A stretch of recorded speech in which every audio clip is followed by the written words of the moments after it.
My name is Judith, and I never thought I'd be telling this story. But here I am, 60 years old, sitting in my quiet suburban house, reflecting on how my life turned upside down. For years, I was just your average accountant, crunching numbers at a small firm in the city. I loved my job, found comfort in the orderly rows of figures, and took pride in balancing books to the last penny. But my real passion? That was my son, Michael. I raised Michael alone after my husband, Tom, died of cancer when our boy was just 10. I poured everything I had into being both mother and father to him, determined to give him the best life I could manage. Then, about 10 years ago, my parents passed away within months of each other. It was a brutal blow, losing them both so quickly. But amidst the grief came an unexpected windfall. They left me a sizable inheritance. I remember sitting at my kitchen table, staring at the legal documents in disbelief. The figure seemed astronomical to me, a lifeline I never expected. With shaking hands, I called Michael. "Mom, what's up?" he answered, sounding distracted. He was in his final year of college then, studying web design. "Michael, you won't believe this. Your grandparents, they left us money. A lot of money." There was a pause on the other end. "How much are we talking about, Mom?" I told him the figure, and I heard him let out a low whistle. "Holy shit, Mom, that's life-changing money." Language, I admonished automatically, but I was smiling. "I know, honey, I'm still in shock." In the end, I decided to use the money to buy a house in the suburbs. It was a lovely place, with a big yard and enough room for both Michael and me. I paid off all my loans, set aside a good chunk for emergencies and Michael's future, and still had a decent amount left in savings. Michael moved in with me after he graduated. He landed a good job at a tech startup in the city, and I was over the moon with pride. Watching him leave for work each morning in his crisp shirts and shiny shoes, I felt like all my hard work had paid off. We fell into a comfortable routine. I continued working at my accounting job, more because I enjoyed it than because we needed the money. Michael threw himself into his career, often working late into the night on freelance projects. It was a warm spring evening when Michael came home with a spring in his step and a gleam in his eye. I was in the kitchen, preparing dinner, when he burst in. "Mom, I've got news," he exclaimed, grinning from ear to ear. "I met someone. Her name's Rachel. She's amazing, Mom. I think she might be the one." I felt a mixture of joy and apprehension wash over me. My little boy, in love? It seemed impossible. But the look on his face, I knew this was serious. "That's wonderful, honey," I said, forcing a smile. "When do I get to meet her?" Rachel swept into our lives like a whirlwind. She was beautiful, no doubt about that, all flowing blonde hair and dazzling smile. But there was something about her that set my teeth on edge from the start. The first time Michael brought her home, she greeted me with a hug that felt a touch too tight, her perfume cloying in my nostrils. "Oh, Mrs. Thompson, I've heard so much about you," she gushed, her voice syrupy sweet. "Michael just adores you." I forced a smile, trying to ignore the warning bells in my head. "Please, call me Judith." "It's lovely to meet you, Rachel." As we sat down to dinner, Rachel dominated the conversation, regaling us with stories of her job in marketing and her world travels. Michael sat there, hanging on her every word, a dopey grin on his face. As the weeks went by, Rachel became a constant presence in our home. She had a way of making herself comfortable, sprawling on our couch like she owned the place, leaving her things scattered around. One evening, as I was tidying up after dinner, I overheard Rachel on the phone in the living room. Thinking she might be ready for dessert, I started to walk in, but her words stopped me cold. "I know, right?" she was saying, her voice low and nasty. "You should see this place. It's gorgeous. And that stupid old woman has no idea. Once we're married, it'll all be ours." I backed away silently, my mind reeling. How could I tell Michael what I'd heard? Would he even believe me? In the end, I decided to keep quiet. I'd bide my time, watch Rachel closely. If she was really up to no good, she'd slip up eventually. And I'd be there when she did. Weeks turned into months, and before I knew it, Michael was down on one knee, presenting Rachel with a diamond ring that must have cost him a fortune. "Mom, we're getting married," he announced, his face alight with joy. I plastered on a smile, hugging them both. "That's wonderful news," I lied through my teeth. Rachel smirked at me over Michael's shoulder, her eyes glittering with triumph. In that moment, I knew I was in for the fight of my life. The day of the wedding arrived, sunny and warm. I stood in the small chapel, watching my son pledge his life to a woman I was growing to despise. But I smiled and clapped and posed for photos, playing the part of the proud mother. After the reception, I helped clean up, my heart heavy. As I was gathering up the last of the decorations, Michael approached me, looking sheepish. "Hey, Mom," he said, rubbing the back of his neck. "Rachel and I were talking, and, well, we were wondering if we could stay at the house for a while. Just until we find a place of our own." I felt my stomach drop. This was exactly what I'd been dreading. But looking at Michael's hopeful face, I couldn't bring myself to say no. "Of course, honey," I heard myself say. "Stay as long as you need." Michael's face lit up. He hugged me tight, whispering, "Thanks, Mom. You're the best." The weeks following the wedding were a whirlwind of change. Rachel moved into our home with an enthusiasm that bordered on zealotry.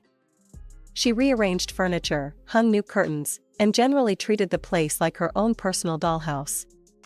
I tried to be accommodating, reminding myself that this was Michael's wife now, and she deserved to feel at home. But it was hard not to feel like I was being slowly edged out of my own space. One morning, as I was making coffee in the kitchen, Rachel bounced in, her face glowing. "Judith, we have the most wonderful news," she exclaimed, clutching her stomach meaningfully. My heart sank as I realized what she was implying. "You're pregnant?" Rachel nodded, her smile wide. "We just found out yesterday. Isn't it exciting?" I forced a smile, congratulating her as warmly as I could manage. Inside, I was panicking. A baby meant they'd be staying longer, maybe permanently. The baby arrived on a crisp autumn morning, a little boy they named Ethan. He was beautiful, with Michael's dark hair and Rachel's blue eyes. Despite my misgivings about the situation, I couldn't help but fall in love with my grandson. But any joy I felt was quickly overshadowed by the reality of life with a newborn in the house. Rachel, predictably, shirked most of the responsibility onto me. "Judith, can you take Ethan? I need my beauty sleep," she'd say, dumping the crying baby in my arms at 2 a.m. Or, "I'm just not cut out for changing diapers." "You don't mind, do you?" I was exhausted, trying to juggle my job, housework, and now childcare. When I gently suggested that Rachel might need to step up more, she flew into a rage. "How dare you," she shrieked, tears streaming down her face. "I just had a baby. I'm doing the best I can." Michael, of course, took her side. "Mom, cut Rachel some slack," he said, his voice stern. "Being a new mother is hard." I wanted to scream. What about me? Didn't I count for anything anymore? But I swallowed my words, not wanting to cause more drama. As Ethan grew, the situation only worsened. Rachel spent her days shopping or lunching with friends, while I juggled work and childcare. Michael was rarely home, throwing himself into his career and leaving me to deal with his wife and child. The confrontation with Rachel marked the beginning of a tumultuous period in our household. Quarrels and scandals became a daily occurrence, with Michael invariably siding with his wife. I felt like a stranger in my own home, tiptoeing around to avoid setting off another argument. One particularly bad day, I found myself knocking on my neighbor Carol's door, desperate for a friendly ear. Carol, a retired schoolteacher with a no-nonsense attitude, listened as I poured out my troubles over a cup of tea. "Judith, honey," she said, her eyes filled with concern. "This isn't right. You can't let them treat you this way in your own home. Have you considered evicting them?" I gasped, shocked at the suggestion. "Evict them? But they're my son and grandson." I can't just throw them out on the street. Why not? Carol challenged. They're adults. They can find their own place to live. You've done more than enough for them. Despite Carol's advice, I couldn't bring myself to take such drastic measures. I still held out hope that we could find a way to keep the peace, to be a family again. So I endured, day after day, month after month, year after year. Before I knew it, several years had passed in this tense, uncomfortable limbo. My 60th birthday arrived on a crisp autumn day. Despite everything, I felt a flicker of hope. Surely, they wouldn't forget my birthday? I spent the morning baking a cake, humming to myself as I frosted it carefully. Michael had taken Ethan for a walk, and I eagerly awaited their return. I imagined Ethan's excited face as he presented me with a handmade card, Michael's warm hug and wishes for many happy returns. The front door opened, and I hurried to the hallway, a smile on my face. But my heart sank as I saw Michael and Rachel enter, without Ethan. "Where's Ethan?" I asked, trying to keep the disappointment from my voice. Rachel smirked, hanging up her coat. "Oh, we dropped him off at my mother's for the weekend. We decided to have a little romantic getaway." "But, it's my birthday," I said weakly. Michael shrugged, not meeting my eyes. "We needed some alone time, Mom. You understand, right?" I watched in disbelief as they strolled into the kitchen, retrieved a bottle of wine, and poured themselves generous glasses. They clinked glasses, giggling like teenagers, completely ignoring me. I made a cake," I said, gesturing to my creation on the counter.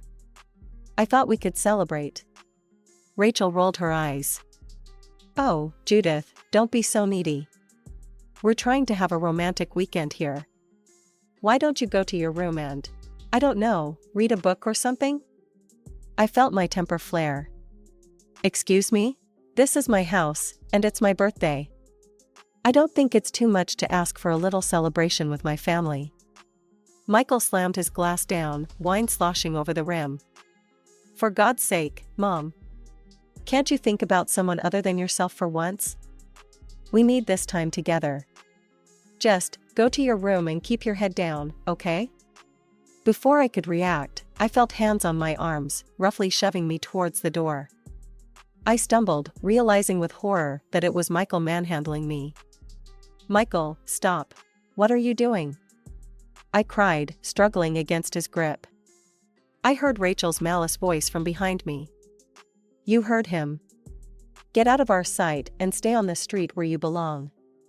With a final shove, I found myself outside in the pouring rain, still wearing my house dress and slippers. The door slammed behind me, the lock clicking with chilling finality. I stood there, rain soaking through my clothes, mixing with the tears streaming down my face. How had it come to this? My own son, throwing me out of my home on my 60th birthday? Soaked to the bone and shivering, I found myself once again on Carol's doorstep. When she opened the door, her eyes widened in shock. "Judith, what on earth happened to you?" she exclaimed, pulling me inside.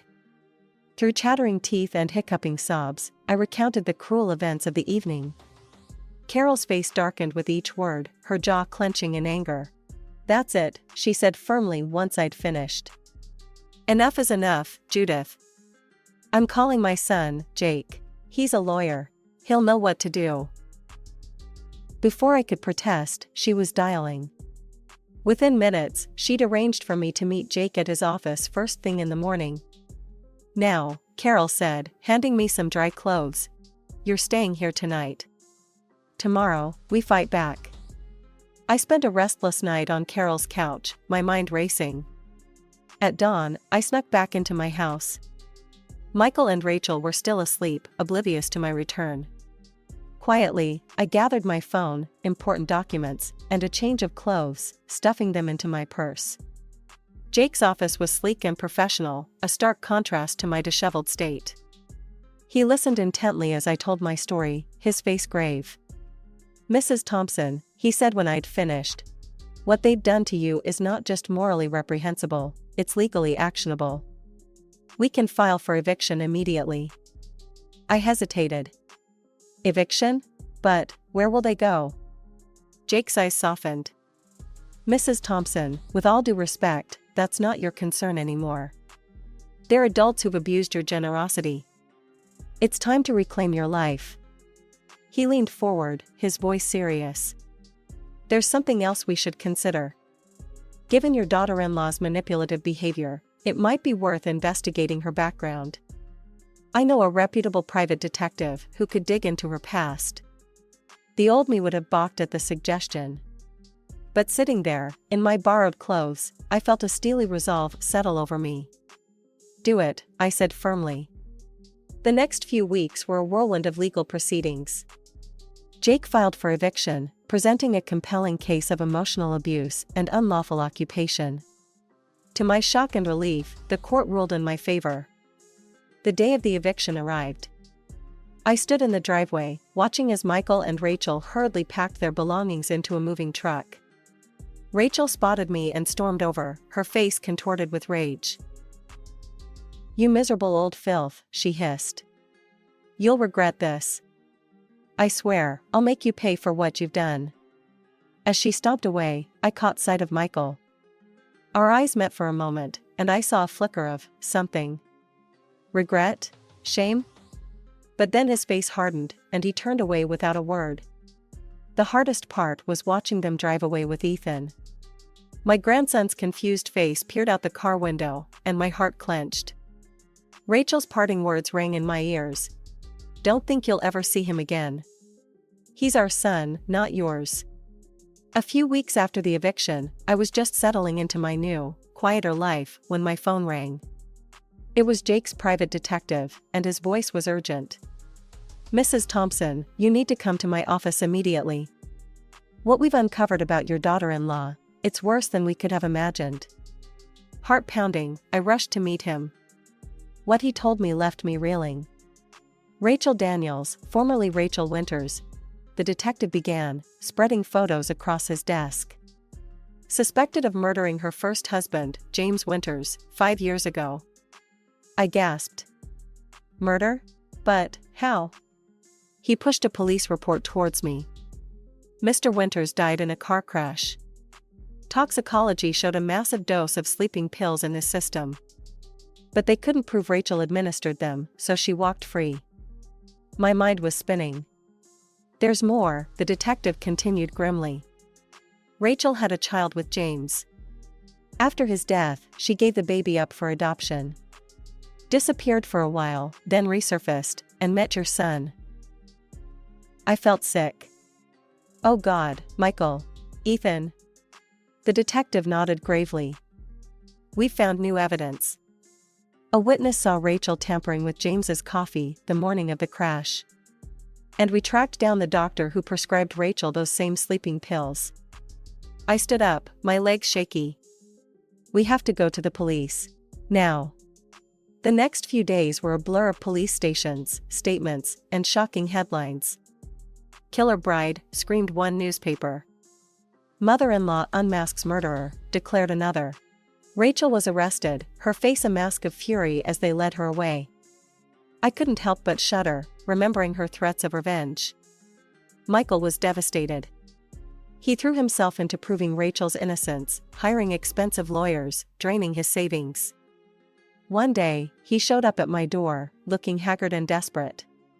Mom, he said, not meeting my eyes. I need to borrow money. For Rachel's bail. I shook my head sadly. I'm sorry, Michael. I can't do that. His face contorted with rage. This is all your fault, he shouted. You've ruined everything. My marriage, my life, Ethan's future. I tried to reason with him. Michael, please. I did this to protect you and Ethan. Rachel is dangerous. Shut up, he roared. You're nothing but a bitter old woman who couldn't stand to see me happy. I hate you for what you've done.